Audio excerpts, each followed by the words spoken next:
Bienvenidos al área de comunicación. En un tema anterior analizamos el signo lingüístico y comprendimos que el lenguaje humano tiene una amplia gama de palabras que nos permiten expresar ideas, pensamientos, sentimientos o información, pero de manera ordenada. Es por eso que analizaremos qué es la oración.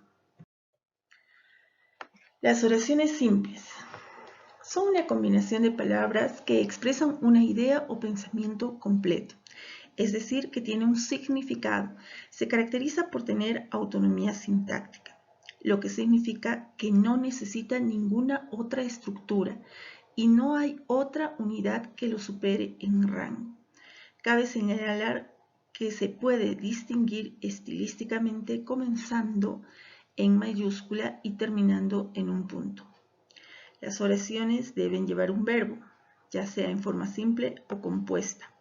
Por ejemplo, las siguientes oraciones. Gisela trabaja en un diario importante. Otra oración. Ella ha escrito artículos muy interesantes. Ahora, como parte de la oración, encontramos al sujeto. El sujeto de la oración es la persona, animal o cosa de la que se dice algo. Siempre concuerda en número y persona con el verbo. Por lo tanto, para determinar cuál es el sujeto de la oración, debes partir por ubicar el verbo principal de la oración. El sujeto está formado por un núcleo o palabra principal y otros elementos que pueden acompañarlo determinándolo. El núcleo de sujeto siempre es un sustantivo o un pronombre. ¿Qué palabras pueden funcionar como sujeto? El nombre, como por ejemplo Juan, Pedro, libro, cometa, paz. El pronombre, tú, alguien, este, nosotros, él. También podemos encontrar un infinitivo. Querer es poder. Y también podemos encontrar como sujeto palabras sustantivadas. La sustantivación ocurre cuando un verbo, adjetivo, adverbio u otra palabra funcionan como un sustantivo. Por ejemplo, el pero, lo lejos, la encantada, etc. Entre los elementos del sujeto podemos reconocer el núcleo, los determinantes, los nexos, el complemento del nombre, complemento del adjetivo y la aposición. El núcleo es el elemento esencial o palabra principal del sujeto de una oración. Los determinantes son palabras que aportan información sobre el sustantivo. Si decimos, aquella casa es nuestra, ella y nuestra son dos determinantes que concretan y determinan al sustantivo. No se trata de cualquier casa, sino de aquella casa, que además es nuestra. Un determinante puede aportar información sobre el número, el género, la posición y la situación en el espacio de un sustantivo. Los nexos pueden ser preposiciones o conjunciones. Por ejemplo, en preposición tenemos la mesa de madera es muy grande. Y un ejemplo de conjunción tenemos Juan y Pedro viajaron a Piura. Otro elemento del sujeto es el complemento del nombre. La estrella que brilla está en el firmamento. Otro ejemplo de oración, el traje que le gustó es muy costoso. Otro elemento, complemento del adjetivo. Por ejemplo, un gato muy gordo está en el techo. Otro ejemplo, los ojos azules son hermosos. La camisa negra está en la lavadora. Otro elemento del sujeto es la aposición. que puede ser especificativa y explicativa. La aposición especificativa, por ejemplo, en la siguiente oración, la Torre Eiffel es una estructura de hierro pudelado. Un ejemplo de oración con aposición explicativa: Juan Carlos I, rey de España, presidió el acto. Como vemos, la aposición explicativa se encuentra entre dos comas. El predicado es la parte de la oración cuyo núcleo es el verbo y su función sintáctica es informar sobre lo que hace el sujeto. Veamos ahora algunos ejemplos de predicado. Marco hizo un ejercicio de gramática. Otro ejemplo. Juan y Paola irán de paseo a la playa. Siguiente. Mi abuelo es sabio. Siguiente oración. Por las tardes Joaquín estudia la lección. Y por último, la siguiente oración que dice: a mí me gusta la aventura. Entre los tipos de predicados encontramos el predicado nominal o copulativo y el predicado verbal. El predicado nominal dice que su núcleo es un verbo copulativo. Por ejemplo, ser, estar, parecer o sus perífrasis correspondientes. Un ejemplo de oración sería: este coche es rápido. Otro ejemplo: estamos muy cansados, con nosotros como un sujeto elíptico o sujeto tácito.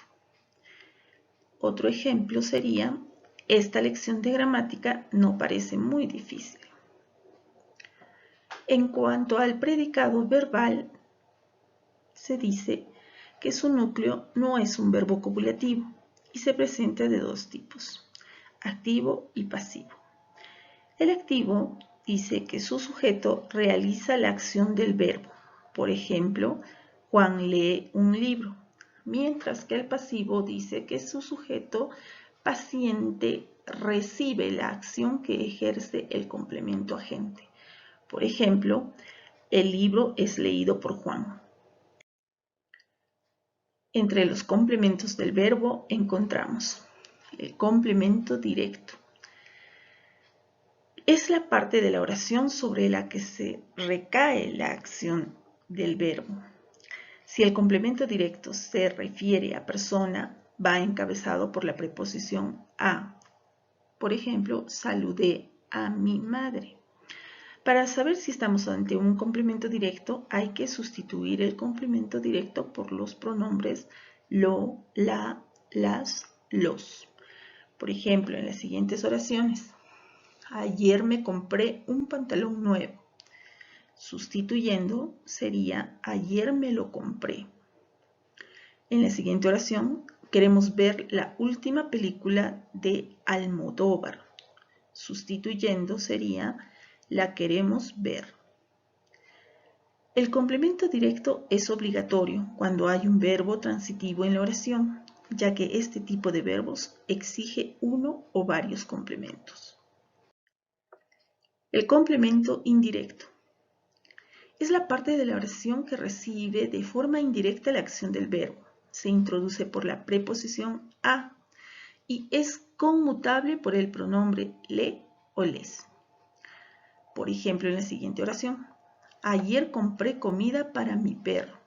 En este caso, mi perro es el complemento indirecto, ya que es quien recibe la acción del verbo de forma indirecta. Y comida es el complemento directo, ya que es la parte de la oración que recibe la acción directa del verbo. Poner las frases en forma pasiva muchas veces nos ayuda a identificar mejor los complementos directo e indirecto. Por ejemplo, en las siguientes oraciones: la comida fue comprada por mí para mi perro. Otra oración: escribí una carta a mi amiga. Reemplazando sería: le escribí una carta. En este caso, mi amiga es el complemento indirecto de la oración. Cuando el complemento indirecto se antepone al verbo, se duplica en el pronombre le, les, como en el siguiente ejemplo. Dieron caramelos a Pedro. Reemplazando sería a Pedro le dieron caramelos. En cuanto al complemento circunstancial, podemos decir que son los que se encargan de describir las circunstancias en las que se desarrolla la acción del verbo. La tipología de estos complementos es una de las más variadas, ya que podemos encontrar complementos circunstanciales de modo, por ejemplo, en oración, los coches salieron rápido. Complemento circunstancial de tiempo, vamos al cine los sábados. Complemento circunstancial de lugar, Pablo tiene una casa en Mallorca. El complemento circunstancial de causa, en la oración presenta, llegaré tarde porque hay tráfico. Complemento circunstancial de finalidad. Por ejemplo, en oración, quiero comprar churros para el desayuno. Complemento circunstancial de cantidad. Por ejemplo, te quiero mucho. Complemento circunstancial de instrumento. Por ejemplo, en la siguiente oración, el pan se debe amasar con las manos. Y finalmente el complemento circunstancial de compañía. Y el ejemplo en oración es, esta noche salimos con mi hermana. Como su propio nombre indica, los complementos circunstanciales no son estrictamente necesarios para que la oración tenga pleno sentido. Es decir, estos añaden información extra a lo dicho por el verbo. Por ejemplo, corta el pan con el cuchillo. Con el cuchillo es un complemento circunstancial porque no es imprescindible para comprender el significado del verbo. Ahora tenemos el complemento preposicional del verbo, que también se conoce como complemento preposicional de régimen. Es un complemento exigido por algunos verbos. Va introducido por una preposición que acompaña al verbo. Por ejemplo, en las siguientes expresiones: confiar en, depender de, hablar de, tratar sobre, acordarse de, arrepentirse de, soñar con, oler a. Ciertos verbos no podrían funcionar sin este complemento de régimen. La oración resultaría incompleta o cambiaría de significado. Por ejemplo, este libro trata sobre la independencia de las colonias. Modificando sería, este libro trata. O, otro ejemplo, pienso en ella a todas horas. Modificando sería, pienso a todas horas, lo cual le quita el sentido completo. El complemento preposicional de régimen puede ser un sustantivo. Ejemplo, estuvimos hablando de política. Un sintagma nominal, por ejemplo, ahora no dispongo de mucho tiempo libre. O un pronombre, por ejemplo, mi decisión depende de ti. Otro ejemplo, ¿a quién esperas? Otro ejemplo, se arrepiente de todo.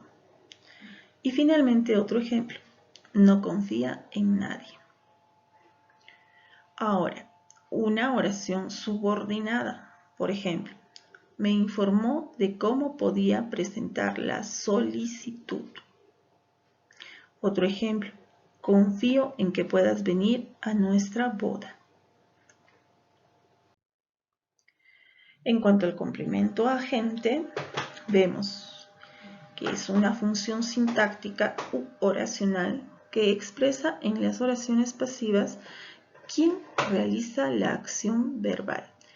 Designa el agente, es decir, la persona o cosa que realiza la acción del verbo. se corresponde en la oración activa con el sujeto gramatical. Por ejemplo, en la siguiente oración, el roble fue talado por el leñador. El complemento agente es por el leñador. En el segundo ejemplo, el leñador taló el roble. Vemos que el leñador está funcionando como sujeto. En cuanto al complemento predicativo, podemos decir que es la función sintáctica que por un lado acompaña a un verbo y por otro expresa una cualidad, propiedad o estado del sujeto o del complemento directo. Por ejemplo, en las siguientes oraciones, su hija salió muy contenta del examen. Y en la segunda oración, encontré secas las flores. En la primera oración, el sintagma muy contenta acompaña o complementa, por una parte, al verbo. El predicativo responde a la pregunta ¿cómo salió? Y por otra parte, complementa al sujeto del que dice una cualidad o estado y con el que concuerda en género y número. En la segunda oración, la palabra secas es un predicativo que complementa al verbo cómo las encontré y al complemento directo las flores. Así pues, el complemento predicativo es bifuncional, es decir, modifica o complementa simultáneamente a dos elementos. Un verbo predicativo, es decir, distinto de ser, estar y parecer, y un sujeto o un complemento directo con cuyo núcleo concuerda en género y número. Entre otros ejemplos tenemos las siguientes oraciones. Su hermano vive solo. Siguiente, llegó cansada del parque. Siguiente oración, el bebé duerme feliz en su cuna. Siguiente, compró barato su piso. Siguiente oración, nombraron delegada a Laura. Y por último, en la siguiente oración, mi prima trabaja de camarera. El atributo es la función sintáctica que expresa una cualidad, propiedad, estado o circunstancia del sujeto a través de los verbos copulativos ser, estar y parecer. Concuerda con el verbo en el número, singular o plural, y con el sujeto en número y persona, excepto si el atributo es un adverbio o sintagma preposicional. Por ejemplo, Juan es camarero. María es camarera. Otros ejemplos de atributos. En la primera oración, Cervantes fue un gran escritor. En la segunda oración, tu hermana está cansada. En la tercera oración, Luis es rubio. Cuarta oración, muy altas son esas verjas. Siguiente oración, sus primos están bien. Y por último, la oración, su cara parece triste. El vocativo es un elemento del discurso que sirve para que el hablante atraiga la atención del receptor o de los receptores de su mensaje. De ese modo, lo enunciado queda específicamente dirigido a alguien. Por ejemplo, siéntese, señor. El vocativo cumple de modo expreso la función apelativa, porque invoca, llama o nombra a una persona o a varias personas presentes en el acto comunicativo. Esa manera de nombrar no es fija. Lo más común es que sea a través de la mención de su nombre de pila o nombre y apellido, si se quiere ser más preciso, pero también puede ser un término que designe una profesión o título, una posición laboral dentro de una institución pública o privada, una categoría de familiar o incluso un apodo. Un hipocorístico o un adjetivo que tácitamente lo identifique en ese contexto, aunque usualmente se recurre a adjetivos afectuosos y a la vez respetuosos, Hay que tener cierto cuidado porque en las diferentes culturas esto puede variar. Ejemplos de vocativos en las siguientes oraciones. Hoy es un día muy especial, queridos alumnos. Siguiente oración. Estoy preocupada, doctor. Lleva varios días con fiebre. Siguiente oración. Y es por eso que les digo, amigos, que me siento muy gratificada. Siguiente oración. Hoy nos toma examen, profe. Siguiente y última oración. Sultán, acá está el platito con tu comida. Eso es todo sobre la oración simple y los constituyentes principales. Ahora, para desarrollar la actividad, debes seguir las indicaciones siguientes, que son hacer una síntesis de la oración simple en tu ficha y posteriormente extraer las oraciones simples y señalar sus partes o elementos y complementos del párrafo que también se encuentra en tu ficha de trabajo. Eso es todo por ahora. Nos encontramos desarrollando el siguiente tema.